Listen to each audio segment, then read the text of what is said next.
విక్రమ్ టీవీకి సబ్స్క్రైబ్ చేయండి. Subscribe to Vikram TV. Subscribe to Vikram TV. Subscribe to Vikram TV. Subscribe to Vikram TV. Please like, share and subscribe to Vikram TV. కొంతమంది చాలా మంచి hard workers ఉంటారు sir, ఎక్కడైనా కూడా employees కానివ్వండి, ఎక్కడ బిజినెస్లో కానివ్వండి. కానీ వాళ్ళకి వెనక ఒక్కటి నెగిటివిటీ ఉంటుంది. వాళ్ళు ఎంత మంచి పని చేసినా కూడా ఏం చేసావు అన్నట్టు ఒక టార్చర్ అనేది ఉంటుంటుంది. చాలా మందికి ఇప్పుడు చూస్తే సాఫ్ట్వేర్ కంపెనీస్లో అలాంటివి వింటుంటాం. అంటే డౌన్ఫాల్ చేయడానికి ట్రై చేస్తుంటారు మంచి వర్కర్స్కి. అండ్ మంచి వర్కర్స్కి గుర్తింపు ఎక్కువ ఉండదు. అండ్ ఎవరైతే షోపుటగా వర్క్ చేస్తారో వాళ్ళకి గుర్తింపు వస్తుంది, చాలా మంచి పేరు కూడా ఉంటుంది. ఎందుకు సార్ ఇలాంటి వాళ్ళ కోసం మీరు ఏమంటారు? హార్డ్ వర్క్ చేసే వాళ్ళకు హార్డ్ వర్క్ చేయడం నేను చెప్పాను కదా, hard work belongs to labour. Okay, sorry labours అందరూ క్షమించాలి. అంటే లేబర్ లేదు మనం ఏమనుకోండి, చాలా కష్టపడాలి అంటే వర్డ్ అటు వచ్చింది కాబట్టి హార్డ్ వర్క్ స్మార్ట్ వర్క్ చేయాలి. వీళ్ళు ఇలా పని చేయడానికి కారణం ఏంది? అలాగా 14 గంటలు 15 గంటలు పని చేసి ఇలా చేయడానికి కారణం ఏంది? వాడు షోప్ పుటప్ చేసి వాడు ఏం చేస్తుండు? స్మార్ట్ వర్కర్ కదా. ఇప్పుడు మీరు హార్డ్ వర్క్ చేశారు, ఇక్కడ గుర్తింపు లేదు, గుర్తింపు దగ్గరికి వెళ్ళిపోండి. నెంబర్ 1. గుర్తింపు లేదనుకోండి, మీ ఓన్గా పెట్టుకోండి. ఓన్గా పెట్టుకోండి, పెట్టుబడి అక్కర్లేదండి. ఒకప్పుడు ఇప్పుడు కోట్ల వాళ్ళు బిజినెస్ చేయాలండి, ఇప్పుడు కోట్లు అక్కర్లేదు కదా. ఒక కోటి ఉంటే అయిపోయాయి, ఈ కెన్ డూ బిజినెస్. ఒక ల్యాప్టాప్ ఉండేది అయిపోయాయి, కానీ క్రియేట్ కదా. ఓలా ఎన్ని కార్లు ఉన్నాయి అతనికి? సొంత కార్లు ఏం లేవు. ఓకే, ఊబర్ ఎన్ని కార్లు ఉన్నాయి? వాళ్ళ సొంత కార్లు ఏం లేవు. ఓయో ఎన్ని లాడ్జీలు వాళ్ళ సొంతం ఉన్నాయి? ఏం లేవు. అభి బస్, రెడ్ బస్, ఇవన్నీ ఎగ్జాంపుల్ చెప్తున్నాను. ఇక్కడ ఊబర్ ఒకటి మనకి బయటది. ఇవన్నీ వాళ్ళకి సొంతం లేదు కదా, తెలివితో సంపాదించారు వాళ్ళు. వాళ్ళందరూ సాఫ్ట్వేర్ దాంట్లో ఉండి సంపాదించారు. కారణం ఏంది? మనం కూడా ఏదైనా కాస్త డిఫరెంట్ చేయాలి.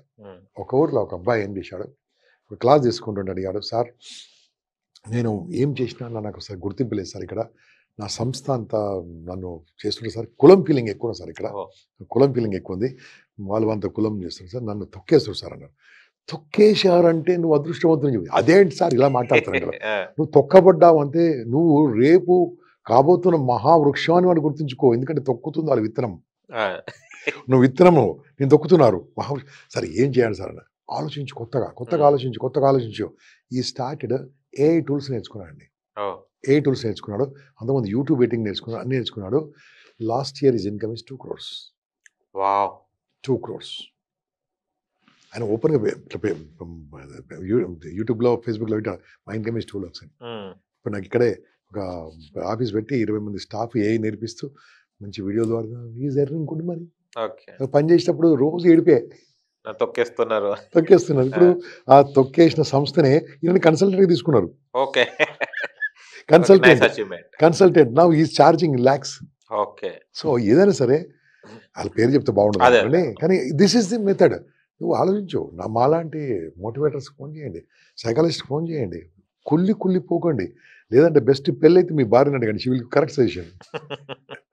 ఓకే, సజెషన్ అంటే గుర్తొచ్చింది, కొంతమంది సజెషనే తీసుకోరు అసలు. నువ్వేందిరా నాకు చెప్పేది అంటుంటారు, నువ్వు అవసరమా నాకు చెప్పేది, నాకు చాలా తెలుసు అని అంటారు. వెన్ వాళ్ళకు ఏదైనా ఎదురు దెబ్బ దాకినప్పుడు మాత్రం అబ్బా నీ మాట వింటే బాగుండేరా అన్న థాట్స్ వస్తాయి. ఏదైనా గోల్ అచీవ్మెంట్ కానివ్వండి, ఏదైనా వర్క్ చేయాలన్నా కూడా అలాంటి వాళ్ళకి ఏం చెప్తారు? సజెషన్ తీసుకోవడంలో వాళ్ళు అసలు చెప్పంగా వినకుండా చెడంగా చూడాలి. ఓకే, సో వాళ్ళకి చెప్పాలనుకున్నప్పుడు నేను అడగని చెప్పొద్దు, దయచేసి అడగని ఎప్పుడు సలహా చెప్పొద్దు. ఓకే, అడగని చెప్పిన సలహా ఎందుకు పనికిరాదు. చక్కని వేమన పద్యం కూడా ఉంది. ఓకే, అడగంగా నువ్వు అడిగితేనే చెప్పాలి, నువ్వు అడగని ఎందుకు చెప్తావు? నీకేమైనా పర్లేదా? ఓకే, ఇది చెప్పేది తప్పు. ఫస్ట్ ఆఫ్ ఆల్ వాళ్ళు అడిగారనుకోండి, ఒకటిసారి చెప్పొద్దు, 3 సార్లు టైం తీసుకొని చెప్పాలి. You will get a quality question. 3 సార్లు నిజం, ఇప్పుడేం బిజీ ఉందని, సాయంత్రం బిజీ ఉంది, ఊరికే సాయంత్రం ఫోన్ చేయి, 6 గంటలకు ఫోన్ చేయి. నేను అలాగే చేస్తుంటాను. సార్ ఇది సార్ నేను డబ్బులు కొట్టుకుని సార్ ఫోన్ చేయండి, ఇప్పుడు కొద్దిగా బిజీ ఉంది, నాకు నిజంగా బిజీ ఉండదు. అప్పుడు ఒక హాఫ్ అన్ అవర్ తర్వాత ఫోన్ చేస్తామంట. 30 minutes ఈ అగ్రెసివ్ అది ఉండదు. 30 minutes ఫోన్ చేశాడా నేను మాట్లాడతాను. ఫోన్ చేయడు చాలా మంది, మర్చిపోతాడు. ఓకే, ఫోన్ చేశాను అనుకోండి, ఎగ్జాక్ట్లీ అండి మీరు అడగాల్సిన క్వశ్చన్ పేపర్ మీద రాయండి, టైప్ చేయండి, నాకు పంపండి అని. సార్ ఎందుకు సార్ అంటే, ఒక పని చేయండి, రికార్డ్ చేయండి కనీసం, నాకు పంపండి, నేను మీకు టైం ఇస్తాను, టైం ప్రకారం ఫోన్ చేయమంటాను. అప్పుడు ఆ క్వశ్చన్ ఇంకా క్వాలిటీ వస్తుంది. ఓకే, అప్పుడు అడిగిన తర్వాత ఈ క్వశ్చన్ నేను ఆన్సర్ చెప్పగలనైనా నేను చూసుకుంటాను. నాకు తెలియకుండా మా గురువులు అడుగుతాను. మా గురువులు ఎవరు? Google, chat GPT,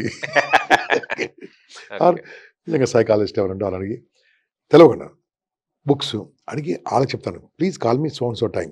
okay, and voice recording అవుతుంది, నువ్వు మాట్లాడిన నా దగ్గర వాయిస్ రికార్డింగ్ అవుతుంది, కాబట్టి జాగ్రత్తగా అడగమని చెప్తాను.